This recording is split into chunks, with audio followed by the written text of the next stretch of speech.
ಇವತ್ತು ನಿಮ್ಮನ್ನೆಲ್ಲ ಒಂದು ಪತ್ರಿಕಾಗೋಷ್ಠಿಯಲ್ಲಿ ನಾವೆಲ್ಲ ಇವತ್ತು ಸೇರಿರೋ ಕಾರಣ ಏನಂತಂದರೆ ನಿನ್ನೆ ಕೇಂದ್ರ ಸರ್ಕಾರದ ಮಾನ್ಯ ಸಚಿವರು HD ಕುಮಾರಸ್ವಾಮಿ ಅವರು ಏನವರು ಒಂದು JDS ಸಮಾವೇಶವನ್ನು ಮಾಡ್ತಾ ಇದ್ದಾರೆ.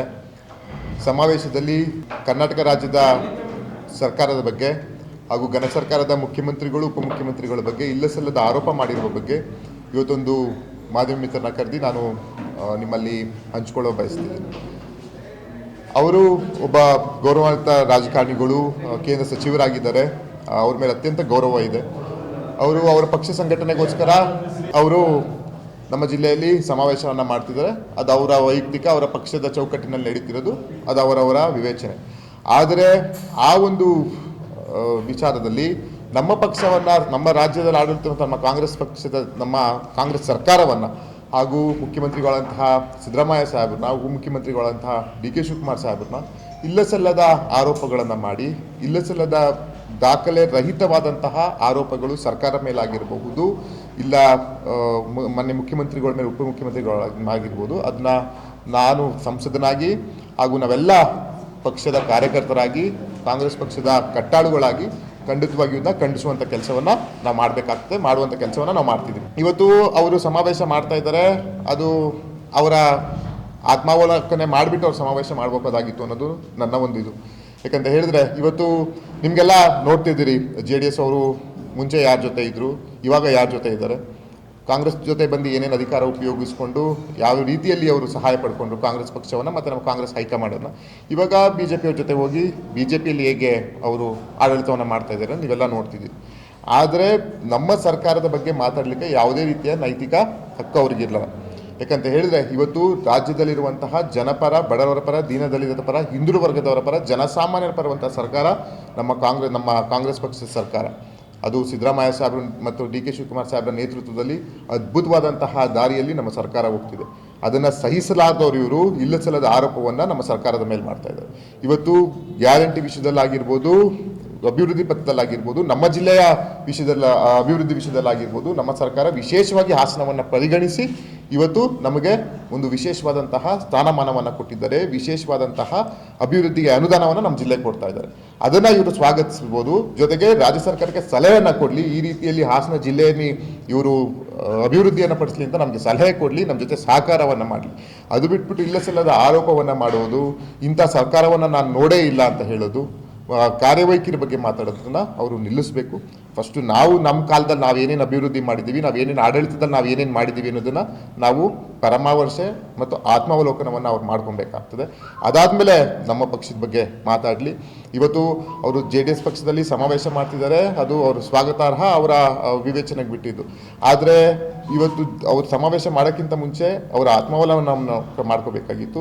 ಇವತ್ತು ನಮ್ಮ ಜಿಲ್ಲೆಯಲ್ಲೇ ಎರಡು ಸಮಾವೇಶ ಆದಂಗೆ ಆಗ್ತದೆ. ಇವರು ಮೈತ್ರಿ ಸರ್ಕಾರ ಅಂತ ಇಟ್ಕೊಂಡು, ಅಲ್ಲಿ ಮೈತ್ರಿ ಕುತ್ತದಲ್ಲಿ ಇಟ್ಕೊಂಡು ಇವರು ಮೈತ್ರಿ ಇದರಿಂದನೇ ಸಮಾವೇಶವನ್ನು ಮಾಡಬೇಕು. ಇವರು ಸಮಾವೇಶದಲ್ಲೇ ಗೊತ್ತಾಗ್ತದೆ ಇವರು ಇಬ್ಬಾಗದ ನೀತಿ, ಇವರು ನಾವೇ ಒಂದು ವೈಯಕ್ತಿಕ ನಮ್ಮದೇ ಸಪರೇಟ್ ಅನ್ನೋ ರೀತಿಯಲ್ಲಿ ಇವತ್ತು ಅವರು ಸಮಾವೇಶವನ್ನು ಮಾಡ್ತಾ ಇದ್ದಾರೆ.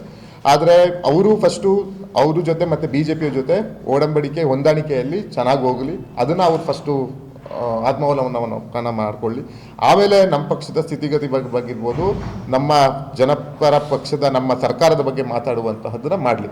ಇವತ್ತು ಕೇಂದ್ರ ಸರ್ಕಾರದಲ್ಲಿ ಮಾನ್ಯ ಸಚಿವರಾಗಿದ್ದಾರೆ ಅವರು, ನಾನು ಅಲ್ಲೇ ಸಂಸದನಾಗಿ ಒಟ್ಟಿಗೆ ಇದ್ದೀವಿ. ಆದರೆ ಇವತ್ತಿನವರೆಗೂ ನಾವು ಮನವಿಯನ್ನು ಮಾಡ್ತಿದ್ವಿ, ಹಾಸನಕ್ಕೆ IIT ಕೊಡಿ ಅಂತ ಮನವಿ ಮಾಡಿದ್ದೀವಿ. ಅದನ್ನು ಸಹ ಇವತ್ತಿನವರೆಗೂ ಸರ್ಕಾರ ಬಂದ ಹತ್ರ 1.25 ವರ್ಷ ಆಯಿತು. ಅದ್ರ ಬಗ್ಗೆ ಯಾವುದು ಇವ್ರು ಕ್ರಮ ತಗೊಳ್ಳಿಲ್ಲ, ಅಥವಾ ಅದ್ರ ಬಗ್ಗೆ ಹೋಗಿ ಒಂದು ಮನವಿ ಮಾಡಲಿಲ್ಲ. ಜಿಲ್ಲೆಯಲ್ಲಿ ಜ್ವಲಂತ ಸಮಸ್ಯೆ ಆನೆ ದಾಳಿ ಆಗಿರ್ಬೋದು, ಆನೆ ಮಾನವ ಸಂಘರ್ಷ ತಾರಕಕ್ಕೇರಿದೆ. ರಾಜ್ಯ ಸರ್ಕಾರ ಏನೇನು ಮಾಡ್ಬೋದು ಅದನ್ನು ಮಾಡ್ತಾ ಇದೆ. ಕೇಂದ್ರ ಸರ್ಕಾರದಲ್ಲಿ ಇವ್ರು ನೆರವನ್ನು ಕೊಡಿಸುವಂಥ ಕೆಲಸವನ್ನು ಮಾಡ್ಬೋದಿತ್ತು, ಅದನ್ನು ಸಹ ಇವರು ಮಾಡಲಿಲ್ಲ. ಜೊತೆಗೆ ಜಿಲ್ಲೆಯಲ್ಲಿ ಸುಮಾರು ರಸ್ತೆಗಳು ಮೇಲ್ದರ್ಜೆಗೆ ಇರುವಂಥ ಕೆಲಸವನ್ನು ಮಾಡಬೇಕು. ಜನಸಂದಣಿ ನಮ್ಮ ಜಿಲ್ಲೆಯಲ್ಲಿ ಜನಸಂದಣಿ ಜಾಸ್ತಿ ಆಗ್ತಿರೋದ್ರಿಂದ, ಪಾಪ್ಯುಲೇಷನ್ ಜಾಸ್ತಿ ಆಗ್ತಿರೋದ್ರಿಂದ ನಮಗೆ ಸುಮಾರು ಸ್ಟೇಟ್ ಹೈವೇಗಳು, ನ್ಯಾಷನಲ್ ಹೈವೇಗೆ ಅಪ್ಗ್ರೇಡ್ ಆಗಬೇಕು. ಜೊತೆಗೆ ಅಭಿವೃದ್ಧಿಗೆ ಕೇಂದ್ರ ಸರ್ಕಾರದಲ್ಲಿ ಹಣ ಬೇಕಾಗ್ತದೆ, ಅದನ್ನು ಸಹ ಇವರು ಗಮನ ಹರಿಸುವಂಥ ಕೆಲಸವನ್ನು ಮಾಡಬೇಕಿತ್ತು. ಅದನ್ನು ಸಹ ಇವರು ಮಾಡಲಿಲ್ಲ. ಅದು ಬಿಟ್ಟರೆ ಜಿಲ್ಲೆಯಲ್ಲಿ ಭದ್ರಾ ಮೇಲ್ದಂಡೆ ಯೋಜನೆಯಲ್ಲಿ ನಮ್ಮ ಜಿಲ್ಲೆಯಲ್ಲಿ ಅರಸೀಕೆರೆಗೆ ಬರ್ತದೆ, ಮತ್ತು ನಮ್ಮ ಲೋಕಸಭಾ ಕ್ಷೇತ್ರ ಅಂತ ಬಂದರೆ ಕಡೂರಿಗೂ ಬರ್ತದೆ. ಅದನ್ನು ಇವರು ಗಮನ ಹರಿಸಿ ರಾಜ್ಯಕ್ಕೆ ನ್ಯಾಯ ಕೊಡಿಸುವಂಥ ಕೆಲಸವನ್ನು ಮಾಡ್ಬೋದಿತ್ತು. ಅದನ್ನು ಸಹ ಇವರು ಇವತ್ತು ಮಾಡಲಿಲ್ಲ. ಇದೇ ರೀತಿ ಪಟ್ಟಿ ಹೇಳ್ತಾ ಹೋದರೆ ಸಾಕಷ್ಟು ಇದ್ದಾವೆ. ಅದನ್ನೆಲ್ಲ ಗಮನ ಹರಿಸಿ ಜನಮನನ ಗೆದ್ದು ಇವರು ಸಮಾವೇಶವನ್ನು ಮಾಡಬೇಕಿತ್ತು. ಅದು ಬಿಟ್ಬಿಟ್ಟು ಇವರು ಕಾಂಗ್ರೆಸ್ ವಿರುದ್ಧ ಟೀಕೆ ಟಿಪ್ಪಣಿ ಮಾಡಲಿಕ್ಕೋಸ್ಕರ ನಾವೆರಡು ಸಮಾವೇಶ ಮಾಡಿದಕ್ಕೋಸ್ಕರ ಇವರು ಸಮಾವೇಶ ಮಾಡ್ತಿದ್ದಾರೆ ಅಂತ ಹೇಳಿದ್ರೆ ಅದು ನಿಮಗೆ ಗೊತ್ತಾಗ್ತದೆ ಅವರಲ್ಲಿರುವಂತಹ ಯಾವ ರೀತಿಯ ಅವರು ಒಂದು ಇಬ್ಬಾಗದ ನೀತಿ ಅಂತ ನಿಮಗೆ ಮತ್ತು ರಾಜ್ಯದ ಜನತೆಗೆ ಗೊತ್ತಾಗ್ತದೆ. ಯಾಕಂತ ಹೇಳಿದ್ರೆ ಇವತ್ತು ನಮ್ಮ ರಾಜ್ಯ ಸರ್ಕಾರ ಬಂದಾಗಲಿಂದ ನಾವು ನಮ್ಮ ಜಿಲ್ಲೆಯಲ್ಲಿ ಘನ ಸರ್ಕಾರದ ಮುಖ್ಯಮಂತ್ರಿಗಳು ಸುಮಾರು ನಾವು ದೊಡ್ಡ ಸಮಾವೇಶವಾಗಿ 2 ಸಮಾವೇಶವನ್ನು ಮಾಡಿದ್ವಿ. ಅದರಲ್ಲಿ ಸುಮಾರು ಅವರು ಹೈಲೈಟ್ಸ್ ಎಲ್ಲ ಅವ್ರ ನಾಯಕರುಗಳು ನಾನು ನೋಡಿದ್ದೀನಿ. ಅವರು 2 ಸಮಾವೇಶ ಮಾಡಿದ್ರು, ಹಾಗಾಗಿ ನಾವು ಸಮಾವೇಶ ಮಾಡ್ತಾ ಇದ್ದೀವಿ ಅಂತ. ಸಮಾವೇಶವನ್ನು ಮಾಡಲಿ, ಆದರೆ ಅಭಿವೃದ್ಧಿ ಅನ್ನೋದನ್ನು ದೃಷ್ಟಿಲಿ ಇಟ್ಕೊಂಡು ಕೇಂದ್ರ ಸರ್ಕಾರದಲ್ಲಾಗಿರ್ಬೋದು ರಾಜ್ಯ ಸರ್ಕಾರದ ಜೊತೆಗೂಡಿ ಇವರು ಅಭಿವೃದ್ಧಿಗೆ ಸಹಕರಿಸಲಿ. ಅದು ಬಿಟ್ಬಿಟ್ಟು ರಾಜ್ಯ ಸರ್ಕಾರದ ಬಗ್ಗೆ ಮಾತಾಡೋದು, ಅದು ತುಚ್ಛವಾಗಿ ಮಾತಾಡೋದನ್ನು ನಾವು ಖಂಡಿಸ್ತೀವಿ. ಇವತ್ತು ನಾನು ಒಂದು ದೊಡ್ಡ ಪಟ್ಟಿಯನ್ನು ಕೊಟ್ಟೆ, ಇನ್ನೂ ಹೇಳ್ತೀನಿ ಅಂದರೆ ಇನ್ನೂ ಸಾಕಷ್ಟು ಇದ್ದಾವೆ ಜಿಲ್ಲೆಯಲ್ಲಿ ಜ್ವಲಂತ ಸಮಸ್ಯೆಗಳು. ರೈಲ್ವೆ ವಿಷಯದಲ್ಲಾಗಿರ್ಬೋದು, ರೈಲ್ವೆ ಸ್ಟೇಷನ್ಗಳಾಗಿರ್ಬೋದು, ರೈಲ್ವೆ ಬ್ರಾಡ್ಗೇಜ್ ನಮಗೆ ಇನ್ನೂ ಎಕ್ಸ್ಟ್ರಾ ಲೈನ್ಗಳು ಬೇಕಾಗ್ತದೆ, ರೈಲ್ವೆ ಲೈನ್ಗಳು. ಅದ್ರ ಬಗ್ಗೆ ಮನವರಿಕೆಯನ್ನು ಮಾಡಲಿ ಕೇಂದ್ರ ಸರ್ಕಾರಕ್ಕೆ ಮಾಡಿ ನಾವು ಸಹ ಕೈ ಜೋಡಿಸ್ತೀವಿ. ಅವ್ರಿಗೂ ಸಹ ನಾವು ಬೆಂಬಲವಾಗಿ ನಿಂತ್ಕೊತೀವಿ ಈ ವಿಷಯದಲ್ಲಿ, ಅಭಿವೃದ್ಧಿ ವಿಷಯದಲ್ಲಿ, ಜಿಲ್ಲೆ ಅಭಿವೃದ್ಧಿ ವಿಷಯದಲ್ಲಿ. ಅದನ್ನು ಬಿಟ್ಬಿಟ್ಟು ಇವರು ಸುಮ್ಮನೆ ಏಕಾಏಕಿ ಯಾವುದೇ ರೀತಿಯ ಹಿಟ್ ಆ್ಯಂಡ್ ರನ್ ಅಂತ ಏನು ಹೇಳ್ತಾರಲ್ಲ, ಯಾವುದೇ ರೀತಿಯ ಒಂದು ದಾಖಲೆ ಇಲ್ಲ ರಹಿತವಾದಂಥ ಆರೋಪ ಮಾಡೋದನ್ನು ಬಿಡಲಿ. ಮುಂದಿನ ದಿನಗಳಲ್ಲಾದರೂ ಇವರು ಸಮಾವೇಶ ಮಾಡಿದ ನಂತರನಾದರೂ ಜಿಲ್ಲೆಯ ಅಭಿವೃದ್ಧಿಗೆ ನಮ್ಮ ಜೊತೆ ರಾಜ್ಯ ಸರ್ಕಾರದ ಜೊತೆ ಅವ್ರು ಕೈ ಜೋಡಿಸಲಿ. ನಾವು ಸಹ ಸಂಸದನಾಗಿ ನಾನು ಕೇಂದ್ರ ಸರ್ಕಾರದ ಕೆಳಗೆ ಇರೋದ್ರಿಂದ ನಾವು ಸಹ ಅವರಿಗೆ ಬೆಂಬಲವನ್ನು ಕೊಡ್ತೀವಿ. ನಮ್ಮ ಜೊತೆ ಕೂಡಿ ಜಿಲ್ಲೆಯ ಅಭಿವೃದ್ಧಿಗೆ ಅವರು ಸಹ ಸಹಕಾರವನ್ನು ಕೊಡಲಿ ಅಂತ ಹೇಳ್ತಾ, ಜೊತೆಗೆ ಹಲವಾರು ಆರೋಪಗಳನ್ನು ಮಾಡಿದ್ದಾರೆ. ಜಿಲ್ಲಾ ಮಟ್ಟದ ಅಧಿಕಾರಿಗಳ ಬಗ್ಗೆ ಎಲ್ಲ ಆರೋಪವನ್ನು ಮಾಡಿದ್ದಾರೆ. ಮಾನ್ಯ ಮಾಜಿ ಸಚಿವರಾದಂತಹ ರೇವಣ್ಣ ಅವರು ಅಧಿಕಾರಿಗಳ ಬಗ್ಗೆ ಶಿಸ್ತುಬದ್ಧವಾದಂತಹ ಅಭಿವೃದ್ಧಿ ಪಥದತ್ತ ನಮ್ಮ ಜಿಲ್ಲಾ ಉಸ್ತುವಾರಿ ಸಚಿವರಾದಂತಹ ಕೃಷ್ಣ ಬೈರೇಗೌಡರು ಸಾಹೇಬರ ನೇತೃತ್ವದಲ್ಲಿ ಅದ್ಭುತವಾದಂತಹ ಜಿಲ್ಲೆ ಒಂದು ಪಥದಲ್ಲಿ ಹೋಗ್ತಾ ಇದೆ. ಹಾಗಾಗಿ ಅಧಿಕಾರಿಗಳ ವಿಷಯದಲ್ಲಾಗಿರ್ಬೋದು, ಕಾನೂನು ಸುವ್ಯವಸ್ಥೆ ವಿಷಯದಲ್ಲಾಗಿರ್ಬೋದು, ಒಂದು ಅಭಿವೃದ್ಧಿ ಪಥದತ್ತ ನಮ್ಮ ಜಿಲ್ಲೆ ಸಾಗ್ತಾ ಇದೆ. ಹಾಗಾಗಿ ಇದನ್ನೆಲ್ಲ ಸಹಿಸ್ತಾರದೆ ಇವರು ಈ ರೀತಿ ವ್ಯತಿರಿಕ್ತವಾದಂಥ ಹೇಳಿಕೆಗಳನ್ನು ಕೊಡೋದನ್ನು ನಿಲ್ಲಿಸಲಿ. ಜೊತೆಗೆ ಏನು ನಾವು ಫಲಾನುಭವಿಗಳ ಸಮಾವೇಶ ಅಂತ ಏನು ನಾವು ಕಳೆದ ಒಂದು ತಿಂಗಳು ಡಿಸೆಂಬರ್ 5-6ರಂದು ನಾವೇನು ಮಾಡಿದ್ವಿ, ಆ ಸಮಾವೇಶದಲ್ಲೇ ಕೈಗನ್ನಡಿ ಗೊತ್ತಾಗ್ತದೆ ನಾವು ಜಿಲ್ಲೆಯ ಜನಕ್ಕೆ ಯಾವ ರೀತಿ ಅಭಿವೃದ್ಧಿಯನ್ನು ಪಡಿಸಿದ್ದೀವಿ, ಯಾವ ರೀತಿ ಮಹಿಳೆಯರು ಆಗಿರ್ಬೋದು ಸಾರ್ವಜನಿಕರು ಎಷ್ಟು ಖುಷಿಯಲ್ಲಿದ್ದಾರೆ. ಆ ಒಂದು ಫಲಿತಾಂಶವೇ ಆ ಜನಕ್ಕೆ ಬಂದಂಥ ಒಂದು ಜನಸಾಗರ, ಆ ಒಂದು ಐತಿಹಾಸಿಕ ಮಾಡಿರುವಂತಹ ಸಮಾವೇಶ ಅದು ನಮ್ಮದು. ಹಾಗಾಗಿ ಅದೇ ರೀತಿ ಇವರು ಪಕ್ಷದ ದೃಷ್ಟಿಯಲ್ಲಿ, ಇವರು ಸಂಘಟನೆ ದೃಷ್ಟಿಯಲ್ಲಿ ಮಾಡಲಿ, ಆದರೆ ಮಾಧ್ಯಮ ಮುಖಾಂತರ ಅವ್ರಿಗೆ ಇದು ನಾನು ಮನವಿಯನ್ನು ಮಾಡ್ತಾ ಇದ್ದೇನೆ ಅಂತ ಹೇಳ್ಬೋದು, ಇಲ್ಲ ಆಗ್ರಹಿಸ್ತಾ ಇದ್ದೇನೆ ಅಂತ ಹೇಳ್ಬೋದು. ಯಾರ್ದಾದ್ರ ಬಗ್ಗೆ ಮಾತಾಡಬೇಕಾದ್ರೆ, ಇಲ್ಲ ರಾಜ್ಯ ಸರ್ಕಾರದ ಬಗ್ಗೆ ಮಾತಾಡಬೇಕಾದ್ರೆ ದಾಖಲೆಗಳನ್ನಾಗಿರಬಹುದು, ಒಂದಷ್ಟು ಮಾಹಿತಿಗಳನ್ನ ಇಟ್ಕೊಂಡು ಮಾತಾಡಲಿ ಅಂತ ಮನವಿಯನ್ನು ಮಾಡ್ತೇನೆ. ಈಗ 5 ಗ್ಯಾರಂಟಿ, ಈಗ ನಾನು ಅದಕ್ಕೆ ಬರ್ತೀನಿ. 5 ಗ್ಯಾರಂಟಿಯನ್ನು ಕೊಡ್ತಾ ಇದ್ವಿ. 5 ಗ್ಯಾರಂಟಿ ಏನಾದ್ರು ನಾವು 5ವರೆಗೂ ಕೊಡ್ತಾ ಇದ್ದೀವ, ಇಲ್ಲ ಯಾವುದಾದ್ರೂ ಜಾತಿ ಭೇದ ಮಾಡಿ ನಾವು 5 ಗ್ಯಾರಂಟಿಗಳನ್ನ ಕೊಡ್ತಾ ಇದ್ದೀವ. ಈಗ ಗೃಹಲಕ್ಷ್ಮಿ ಆಗಿರ್ಬೋದು, ಉಚಿತ ವಿದ್ಯುತ್ ಆಗಿರ್ಬೋದು, ಬಸ್, ಅದರಲ್ಲಿ ಯಾವ್ದಾದ್ರು ನಾವು ಜಾತಿಯನ್ನು ತೊಗೊಂಡ್ಬರ್ತಾ ಇದ್ವಿ. ಜಾತಿ ಅಂತ ಹೊಡ್ಸಾಡುವುದು ಅದು ಮಾಡದೆ ನಾವು ಕೆಲಸ ಮಾಡ್ತಾ ಇದ್ದಾರೆ ಅಂತ ಹೇಳಿದ್ರೆ BJP JDS ಅದು ಬಿಟ್ಟರೆ ನಮ್ಮ ಪಕ್ಷ ತತ್ವ ಸಿದ್ಧಾಂತದಲ್ಲೇ ನೀವು ಅದನ್ನು ನಮ್ಮ ತಲೆತಲಾಂತರದಿಂದ ನೋಡ್ಕೊಂಡು ಬರ್ಬೋದು. ಅದು ಇಂದಿರಾ ಗಾಂಧಿಯವರ ಕಾಲದಿಂದ ಆಗಿರ್ಬೋದು. ಜಾತಿ ಅನ್ನೋ ವ್ಯವಸ್ಥೆಯಲ್ಲಿ ನಮ್ಮ ಪಕ್ಷ ಇವತ್ತಿನವರೆಗೂ ಇಲ್ಲ, ಮುಂದಕ್ಕೂ ಸಹ ಇರೋದು. ಜಾತಿ ಅಂತ ಹೊಡೆಸಾಡೋದು, ಕೋಮುಗಲಭೆ ಹಬ್ಸೋದು ಯಾರು ನಿಮಗೆಲ್ಲ ಗೊತ್ತಿದೆ. ಹಾಗಾಗಿ ಸಿದ್ದರಾಮಯ್ಯ ಸಾಹೇಬರು ಮತ್ತು DK ಶಿವಕುಮಾರ್ ಸಾಹೇಬರು ಅವರು ಮುಂದಾಲೋಚನೆ ಇರುವಂತಹ ಒಬ್ಬ ಸಜ್ಜನಿಕ ರಾಜಕಾರಣಿಗಳು. ಅವರಿಗೆ ಬಡವರ ಅಭಿವೃದ್ಧಿ ಬಿಟ್ಟರೆ ಜಾತಿ ಮಾಡೋದಾಗಲಿ ಇಲ್ಲ ರಾಜಕೀಯ ಮಾಡೋದಾಗಲಿ ಆ ರೀತಿ ಯಾವುದೇ ರೀತಿ ಇದ್ದಿಲ್ಲ. ಅವರು ಎಷ್ಟು ಬೇಕಿದ್ರೆ ಹೇಳ್ಬೋದು. ಇವತ್ತು 5 ಗ್ಯಾರಂಟಿಗಳಲ್ಲೇ ನಾವು, ಅದು ನಮ್ಮ ತೆರೆದ ಪುಸ್ತಕ, 5 ಗ್ಯಾರಂಟಿ ನಾವು ಯಾವ್ದಾದ್ರು ಇಂಥದ್ದೇ ಜಾತಿಗೆ ಇಂಥದ್ದೇ ವರ್ಗಕ್ಕೆ ನಾವು ಮೀಸಲಾಗಿದ್ದೀವಿ ಅಂತ ಅದರಲ್ಲಿ ಏನಾದರೂ ಇದ್ದರೆ ನೀವು ಅದನ್ನು ನಮಗೆ ತೋರಿಸ್ಬೋದು. ಇದಕ್ಕೆ 3 ವರ್ಷ ಕೊಡಲ್ಲ, ಅದು ನಾರ್ಮ್ಸ್ ಪ್ರಕಾರ ನಾನು ಅದನ್ನು ಹೋಗಿ ಕೇಳಿದೆ. ಯಾವುದೇ ಮೇಲ್ದರ್ಜೆಗೆ ಏರಿಸಿದಾಗ ನಗರಸಭೆಯಿಂದ ಮಹಾನಗರ ಪಾಲಿಕೆಗೆ ಮೇಲ್ದರ್ಜೆಗೆ ಏರಿಸಿದಾಗ ಅದೊಂದು ನಾರ್ಮ್ಸು ಫಿನಾನ್ಸ್ ಏನು ಹಣಕಾಸು ಇಲಾಖೆಯಿಂದ ಆ ರೀತಿ ಒಂದು ಸುತ್ತೋಲನ ಹೊರಡಿಸ್ತಾರೆ.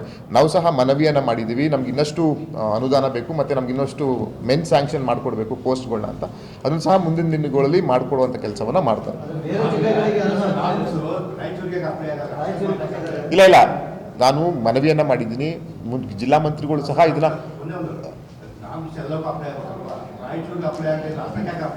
ಅಲ್ಲಲ್ಲ ನಾನು ನೀವು ಹೇಳೋದನ್ನು ನಾನು ಒಪ್ಕೊತಾ ಇದ್ದೀನಿ. ಜಿಲ್ಲಾ ಮಂತ್ರಿಗಳು ನಾವು ಎಲ್ಲ ಒಟ್ಟಿಗೆ ಹೋಗಿ ಮನವಿಯನ್ನು ಮಾಡಿದ್ದೀವಿ. ಮಾನ್ಯ ಸಿದ್ದರಾಮಯ್ಯ ಸಾಹೇಬರು ಈ ಬಜೆಟ್ ಮುಗಿದ ಮೇಲೆ ವಿಶೇಷವಾದಂತಹ ನಮ್ಮ ಮಹಾನಗರ ಪಾಲಿಕೆಗೆ ಗುರುತಿಸಿ ಅನುದಾನ ಕೊಡಿಸುವಂಥ ಕೆಲಸವನ್ನು ಮಾಡ್ತೀವಿ ಅಂತ ಅವ್ರು ಒಪ್ಕೊಂಡಿದ್ದಾರೆ. ಈಗ ಮುಖ್ಯಮಂತ್ರಿಗಳು, ನಾನು ಅದನ್ನು ವಿಡಿಯೋ ನೋಡಿದೆ, ಮುಖ್ಯಮಂತ್ರಿಗಳು ನಿಮಗೆಲ್ಲ ಗೊತ್ತಿರುವಂಗೆ ಅವರು ಎಷ್ಟೇ ದೊಡ್ಡ ವ್ಯಕ್ತಿ ಆದರೂ ಅವ್ರ ಗ್ರಾಮೀಣ ಭಾಷೆ, ಗ್ರಾಮೀಣದ ಬಗ್ಗೆ ಅವ್ರಿಗಿರುವಂಥ ಕಾಳಜಿ ಮತ್ತು ಅವ್ರು ಮಾತಾಡಿರುವ ಶೈಲಿಗಳಾಗಿರ್ತವೆ. ನಾವು ಯಾವ ರೀತಿ ಬೆಳೆದು ಬಂದಿರ್ತೀವಿ ಆ ರೀತಿ. ಅದು ಏಕವಚನದಲ್ಲಿ ಮಾತಾಡಬೇಕು, ಇಲ್ಲ ಅವ್ರ ಬಗ್ಗೆ ತುಚ್ಛವಾಗಿ ಮಾತಾಡಬೇಕು ಅಂತ ಅವ್ರ ಮನಸ್ಸಲ್ಲಿ ಯಾವುದೇ ರೀತಿ ಇರಲಿಲ್ಲ. ಅದು ಆಡು ಭಾಷೆ, ಅದನ್ನು ಇವರು ಬೇರೆ ರೀತಿಯಲ್ಲಿ ಕಲ್ಪಿಸ್ಕೊಂಡ್ರೆ ಅದು ಏನು ಮಾಡೋಕ್ಕಾಗಲ್ಲ. ಈಗ ಕಾಮಾಲೆಕ್ಕನಿಗೆ ನೋಡೋದೆಲ್ಲ ಹಳದಿ ಅನ್ನೋ ರೀತಿಯಲ್ಲಿ ಇವರದನ್ನು ತಿಳ್ಕೊಳ್ಳೋ ರೀತಿಯಲ್ಲಿ ಅವರ ಅರ್ಥವನ್ನು, ಅವ್ರ ಮಾತಿನ ಅರ್ಥವನ್ನು ತಿಳ್ಕೊಂಡ್ರೆ ಎಲ್ಲರಿಗೂ ಒಳ್ಳೆಯದು. ರಾಜ್ಯ ಸರ್ಕಾರವನ್ನು ಪ್ರತಿನಿಧಿಸಿ ಮಾನ್ಯ ನಮ್ಮ ಜಿಲ್ಲಾ ಉಸ್ತುವಾರಿ ಸಚಿವ ಕೃಷ್ಣ ಬೈರೇಗೌಡ ಸಾಹೇಬ್ರೆ ಕಳೆದ ವಾರ ದೆಹಲಿಗೆ ಹೋಗಿ ನಮ್ಮ ರಾಜ್ಯಕ್ಕೆ ಯಾವ್ಯಾವ್ದು ಆಗಬೇಕಾಗಿದೆ, ಪ್ರಯಾರಿಟಿಲಿ ಏನೇನು ಬಜೆಟನ್ನು ನಾವು ನಿರೀಕ್ಷಣೆ ಮಾಡಿದ್ದೀವಿ ಮನವಿಯನ್ನು ಸಲ್ಲಿಸಿದ್ದಾರೆ. ನಾವು ಈ ಸರ್ಕಾರ NDA ಮೈತ್ರಿಕೂಟ ಬಂದಾಗಲಿಂದನೂ ನಾವು ಮನವಿಯನ್ನು ಮಾಡ್ತಿದ್ದೇವೆ. ನಮ್ಮ ರಾಜ್ಯದಲ್ಲಿ ನಾವು ಆಡಳಿತಕ್ಕೆ ಬಂದು ಸುಮಾರು 2.5 ವರ್ಷ ಆಯಿತು. ಪ್ರತಿ ವರ್ಷ ನಾವು ನಮ್ಮ ಮನವಿಯನ್ನು ಮಾಡ್ತಾ ಇದ್ದೀವಿ. ಕಿಂಚಿತ್ತು ಒಂದೇ ಒಂದು ಮನವಿಯನ್ನು ಇವತ್ತಿನವರೆಗೂ ಇವರು ಸ್ಪಂದಿಸಿಲ್ಲ, ಸಹಕಾರವನ್ನು ಕೊಟ್ಟಿಲ್ಲ. ಇದಕ್ಕೆ ಇದಕ್ಕೆ ಅತ್ಯಂತ ಉದಾಹರಣೆ ಅಂತ ಹೇಳಿದ್ರೆ ಭದ್ರಾ ಮೇಲ್ದಂಡೆ ಯೋಜನೆ. ಇದರಲ್ಲಿ ಎಷ್ಟೋ ರೈತರು ಕನಸು ನನಸಾಗುವಂಥದ್ದು. 5,500 ಕೋಟಿಯನ್ನು ಕೊಡ್ತೀವಿ ಅಂತ ಸದನದಲ್ಲಿ ಒಪ್ಪಿಕೊಂಡು ಅದು ಸರ್ಕಾರಿ ಆದೇಶವನ್ನು ಮಾಡಿ ಇವತ್ತಿನವರೆಗೂ 5,500 ಅಲ್ಲ 55 ರೂಪಾಯಿನೂ ಸಹ ಇವರು ಬಿಡುಗಡೆ ಮಾಡಿದ್ರು ಭದ್ರಾ ಮೇಲ್ದಂಡೆ. ಅದರಲ್ಲೇ ಗೊತ್ತಾಗ್ತದೆ ರೈತರ ವಿರೋಧಿ ಇವರು ಎಷ್ಟಿದ್ದಾರೆ ಅನ್ನೋದನ್ನು. ಜೊತೆಗೆ ನಾನು ಇನ್ನೊಂದು ಮನವಿಯನ್ನು ಮಾತಾಡೋದು ಬಿಟ್ಬಿಟ್ಟೆ. ಮನ್ರೇಗಾ ನಿಮಗೆಲ್ಲ ಗೊತ್ತಿರೋಂಗೆ ಒಂದು ನಮ್ಮ UPA ಸರ್ಕಾರ ಇದ್ದಾಗ ಮನಮೋಹನ್ ಸಿಂಗ್ ಸಾಹೇಬ್ರ ನೇತೃತ್ವದಲ್ಲಿ ಒಂದು ಐತಿಹಾಸಿಕವಾದಂತಹ ಯೋಜನೆ ಇದು ಮನ್ರೇಗಾ. ಯಾಕೆ ಇವರು ಇವತ್ತು ಎಲ್ಲದ್ರ ಬಗ್ಗೆ ಮಾತಾಡ್ತಾರಲ್ಲ JDS ನಾಯಕರುಗಳು, ಮನವಿಯನ್ನು ಮಾಡಿ ಇವರು ಮನ್ರೇಗಾ ಅಂತ ತೆಗೆದುಬಿಟ್ಟು ಈಗ VBGRAMG ಅಂತೇನೋ ಒಂದು ಹೊಸದಾಗಿ ಒಂದು ಟ್ಯಾಗ್ಲೈನ್ ಕೊಟ್ಕೊಂಡು ಮಾಡಿದಾರೆ. ಏನಕ್ಕೆ ಇದನ್ನು ಚೇಂಜ್ ಮಾಡಿದ್ರು? ಮಹಾತ್ಮ ಗಾಂಧಿ ಅವ್ರು ಏನು ಮಾಡಿದರು ಅದನ್ನು ಇವ್ರು ಮನವಿ ಮಾಡ್ಬೋದಿತ್ತಲ್ಲ. ಇವರು ಅವರ ಮನದಟ್ಟು ಮಾಡಿ ಅದನ್ನು ಚೇಂಜ್ ಮಾಡ್ಬೋದಿತ್ತು, ಬದಲಾವಣೆ ಮಾಡ್ಬೋದಿತ್ತಲ್ಲ. ಅದನ್ನೆಲ್ಲ ಬಿಟ್ಬಿಟ್ಟು ಇವರು ಕಾಂಗ್ರೆಸ್ ಪಕ್ಷ ಸರಿ ಇಲ್ಲ, ಕಾಂಗ್ರೆಸ್ ಸರ್ಕಾರ ಸರಿ ಇಲ್ಲ ಅನ್ನೋದನ್ನ ಬಿಟ್ಟು ಇವರು ಕಣ್ಣು ಮುಂದೆ ಇದೆ ಮಹಾತ್ಮ ಗಾಂಧಿ ಅವರಿಗೆ ಅವಮಾನ ಮಾಡಿರೋದು. ಇದು ಪ್ರಜಾಪ್ರಭುತ್ವದ ಕಗ್ಗೋಲೆ. ಮಹಾತ್ಮ ಗಾಂಧಿ ಅವ್ರನ್ನ ನಾವೆಲ್ಲರೂ ರಾಷ್ಟ್ರಪಿತ ಅಂತ ಕರಿತೀವಿ. ಅವ್ರು ಕೊಡುವಂಥ ಗೌರವವೇ ಬೇರೆ. ಅವರು ಏನಾದರೂ ನಾವು ಮಕ್ಕಳಿಂದ ಹಿಡಿದು ನಾವೆಲ್ಲರೂ ಏನಾದರೂ ಇವತ್ತು ಗೌರವವನ್ನು ಕಲ್ತಿದ್ದೀವಿ ಅಂತ ಹೇಳಿದ್ರೆ ಅದಕ್ಕೆ ಮಹಾತ್ಮ ಗಾಂಧಿ ಅವ್ರದ್ದು. ಅವರಿಗೆ ಅವಮಾನ ಮಾಡುವಂತಹ ಪಕ್ಷದ ಜೊತೆ ಇವರು ಇದ್ಕೊಂಡು ಅವ್ರಿಗೆ ಮನವರಿಕೆ ಮಾಡಿ ಇದು ಸರಿ ಹೋಗಲ್ಲ, ಇದು ಮಹಾತ್ಮ ಗಾಂಧಿ ಅವ್ರನ್ನ ನೀವು ಮಾಡ್ತಿರೋದು ಸರಿಯಲ್ಲ ಅಂತ ಇವ್ರು ಮನವರಿಕೆ ಮಾಡ್ಬೋದಾಗಿತ್ತು. ಅದನ್ನೆಲ್ಲ ಮಾಡೋದು ಬಿಟ್ಬಿಟ್ಟು ಇವರು ಮತ್ತೆ ರಾಜ್ಯ ಸರ್ಕಾರದ ಬಗ್ಗೆ ಬೆಟ್ಟು ತೋರಿಸೋದು ಬಿಟ್ಬಿಟ್ಟು ಅದ್ರ ಜೊತೆಗೆ ಬರೀ ಹೆಸರುದು ಒಂದೇ ಹೇಳ್ತಿಲ್ಲ. ಇವತ್ತು ಕೂಲಿ ಕಾರ್ಮಿಕರ ವಿರೋಧಿಯಾದಂತಹ ಒಂದು ಯೋಜನೆಯನ್ನು ತಂದಿದ್ದಾರೆ. ಇದರಲ್ಲಿ 60-40 ನಿಮ್ಗೆ ಇದ್ರ ಬಗ್ಗೆ ಎಲ್ಲ ಮಾಹಿತಿ ಇದೆ. ಆದರೆ ನಾನು ಕೇಳ್ಕೊಳ್ಳೋದು ಇವರ ಎಲ್ಲೂ ಹೋಗಿತ್ತು ಇವರು ಮನವರಿಕೆ ಮಾಡಿಕೊಂಡು ಇವರು ಯಾಕೆ ಮನ್ರೇಗಾ ವಿಷಯದಲ್ಲಿ ಇವರು ಏನಂತಾರ ಇವರು ಸೈಲೆಂಟ್ ಇದ್ದಾರೆ ಅನ್ನೋದನ್ನ ರಾಜ್ಯ ಜನರಿಗೆ ಉತ್ತರ ಕೊಡಬೇಕು. ರಾಜ್ಯ ಜನತೆಗೆ, ಮಹಿಳೆಯರಿಗೆ ಮತ್ತು ಕೂಲಿ ಕಾರ್ಮಿಕರಿಗೆ ಇವರು ಉತ್ತರ ಕೊಡಬೇಕು. ಯಾಕೆ ಇವರು ಮೌನವನ್ನು ವಹಿಸಿದ್ದಾರೆ ಮನ್ರೇಗಾ ವಿಷಯದಲ್ಲಿ? ಏನಕ್ಕೆ ಇವರು ಇಷ್ಟು ದಿನ ಆದರೂ ಯಾವುದೇ ಮಾಧ್ಯಮದಲ್ಲಾಗಿರ್ಬೋದು ಮನ್ರೇಗಾ ಬಗ್ಗೆನೂ ಮಾತಾಡ್ತಾ ಇಲ್ಲ, ಈ ಹೊಸ ಏನು ನೂತನವಾದಂತಹ ಒಂದು ಕಾಯ್ದೆ ತಂದಿದ್ದಾರೆ ಅದ್ರ ಪರವಾಗಿ ಮಾತಾಡ್ತಾ ಇಲ್ಲ. ಅಲ್ಲೇ ಗೊತ್ತಾಗ್ತದೆ ಇವರಲ್ಲೇ ಇರುವಂತಹ ಒಂದು ಬೆಳವಣಿಗೆ. ಜೊತೆಗೆ ಇವರು ಮೌನ ಯಾಕಿದ್ದಾರೆ ಅನ್ನೋದನ್ನ ರಾಜ್ಯದ ಜನತೆ ಉತ್ತರವನ್ನು ಬಯಸ್ತಾ ಇದ್ದಾರೆ. ಯಾಕಂದ್ರೆ ಇಲ್ಲಿ ಗೊತ್ತಾಗ್ತದೆ ಇವರು, ನಾನು ಪ್ರಶ್ನೆ ಮಾಡ್ತೀನಿ ಮಾಧ್ಯಮ ಮುಖಾಂತರ, ಇವರೇನಾದರೂ ಕೂಲಿ ಕಾರ್ಮಿಕರ ವಿರೋಧಿಗಳ, ಇಲ್ಲ ಅದನ್ನೇ ಅವಲಂಬಿತರಾದಂತಹ ನಮ್ಮ ಮಹಿಳಾ ಕಾರ್ಮಿಕರ ವಿರೋಧಿಗಳ ಅಂತ ನಾನು ಪ್ರಶ್ನೆಯನ್ನು ಮಾಡ್ತೀನಿ. ಎರಡು ಒಗ್ಗೂಡಿದ್ರೇನೆ ಅಭಿವೃದ್ಧಿ ಅಂತ ಅನ್ನೋದು. ಇವರು ಕೇಂದ್ರ ಸರ್ಕಾರ ನಮ್ಮ ಜೊತೆಗೆ ಹೋಗೋಕ್ಕೆ ತಯಾರಿಲ್ಲಲ್ಲ. ಎಲ್ಲ ಪ್ರತಿ ಒಂದರಲ್ಲೂ ಅಂಕಿಅಂಶನ ಕೊಡ್ತಿದ್ದೀವಿ. ಪ್ರತಿ ಒಂದರಲ್ಲೂ ನಾವು ನಮ್ಮ ಜಿಲ್ಲೆ ಅಂತಾನೆ ಬಂದಾಗ ರೈಲ್ವೆ ಯೋಜನೆಗಳಿಗೆ ನಾವು ಲ್ಯಾಂಡ್ ಅಕ್ವಿಸಿಷನ್ಗೆ ಯಾವ ದುಡ್ಡು ಕೊಡಬೇಕು ನಾವೇ ಕೊಡ್ಸಿದ್ದೀವಿ. ನಮ್ಮ ಜಿಲ್ಲೆ ಅಂತ ಬಂದಾಗ ರಾಜ್ಯ ಮಟ್ಟಕ್ಕೆ ಬಂದಾಗ ಬೇಕಿ ನಾನು ಸ್ಟ್ಯಾಟಿಸ್ಟಿಕ್ಸ್ನ ತೊಗೊಂಡು ನಿಮ್ಮ ಮುಂದೆ ಬರ್ತೀನಿ.